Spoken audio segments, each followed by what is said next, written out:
semuanya, perkenalkan nama saya Yobela Karisa Ginting. Saya berasal dari SMP Mulia Wacana dan saya duduk di bangku kelas 9 SMP.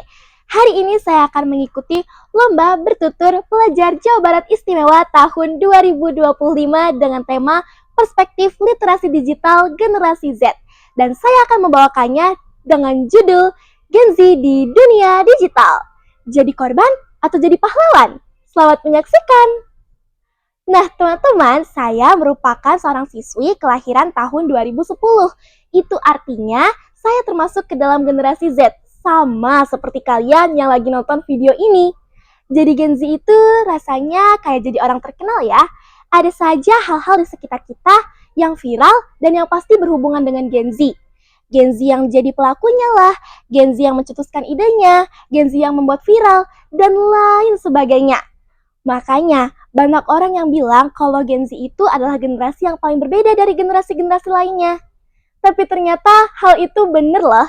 Menurut penelitian yang dilakukan oleh McKinsey, kita ini merupakan generasi yang lebih melek terhadap teknologi, kreatif, peka terhadap masalah-masalah yang ada di lingkungan sekitar kita, dan juga senang berekspresi baik di dunia maya maupun di realita.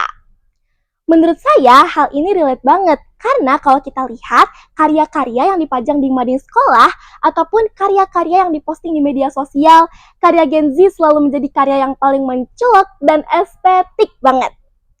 Teman-teman, sepertinya hal tersebut yang membuat kita disebut sebagai pahlawan di dunia digital.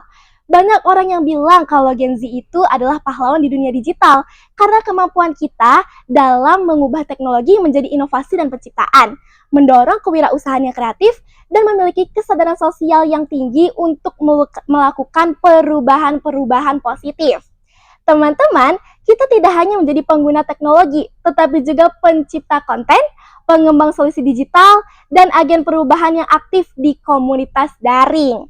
Teman-teman, Gen Z itu banyak banget hal-hal positifnya.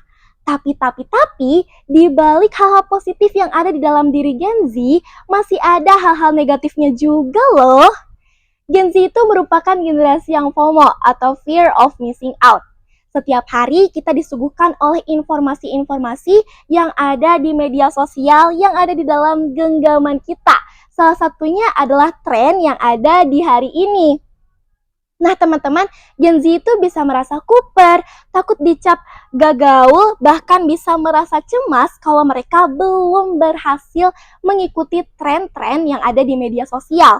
Selain itu, Gen Z juga sering merasa rendah diri karena mereka suka membandingkan hidupnya dengan orang-orang lain yang ada di media sosial yang hidupnya terlihat sempurna.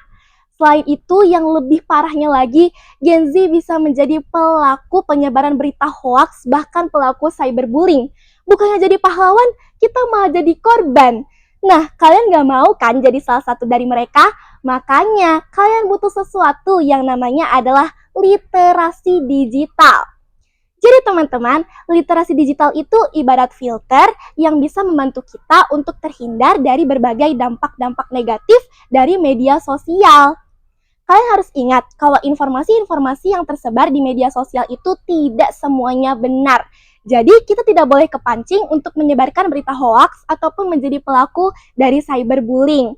Nah, lewat literasi digital ini, kita akan dibantu untuk menemukan, memahami, dan juga memilah informasi makna yang tepat dari informasi-informasi yang ada di konten-konten online.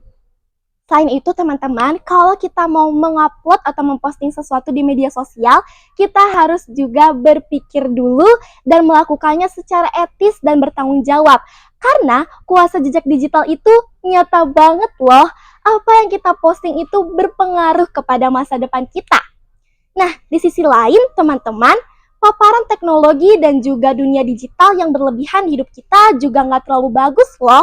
Sebagai Gen Z, masih banyak hal-hal produktif lain yang bisa kita lakukan. Misalnya, berinteraksi dengan teman, atau mengembangkan bakat dan minat yang kita miliki, serta membaca buku fisik, seperti yang ada di sini nih. Nah, ngomong-ngomong soal buku fisik, buku yang lagi aku pegang ini adalah buku Atomic Habits karya James Clear. Buku ini bakal ngajarin kita gimana caranya melakukan hal-hal positif secara lebih mudah dan juga konsisten, dan yang pasti berhubungan dengan literasi digital. Saya mendapatkan 2 poin penting dari buku ini. Yang pertama, perubahan kecil itu penting. Kita jangan langsung kepengen menguasai semua dunia digital secara sekaligus, tapi kita bisa melakukannya secara bertahap. Misalnya, kita mengembangkan diri terlebih dahulu dalam membuat platform atau media belajar digital yang bisa bikin belajar jadi makin asyik. Selain itu, teman-teman, yang kedua adalah atur lingkungan kalian. Maksudnya apa sih? Kita harus bisa mengatur lingkungan kita menjadi lingkungan yang positif. Misalnya, dengan menghapus game-game online yang membuat kita kecanduan. Atau kita bisa mengikuti komunitas belajar online yang membuat kita jadi makin positif. Gen Z, kita harus menjadi pengguna internet yang baik, tidak menyebarkan berita hoax, dan juga yang pasti menjadi warga digital yang bertanggung jawab. Jadikan dunia digital ini menjadi sarana kita untuk menjadi generasi emas di Indonesia. Jadi gimana? Mau jadi korban atau mau jadi pahlawan? Ya sudah pastilah Gen Z akan menjadi pahlawan di dunia digital. Karena kita Gen Z gak cuma eksis, tapi juga kritis. Go Gen Z, go digital. Digital, yes. Hoax, no. Gen Z, be informed. Sekian dari saya, terima kasih. Bye-bye.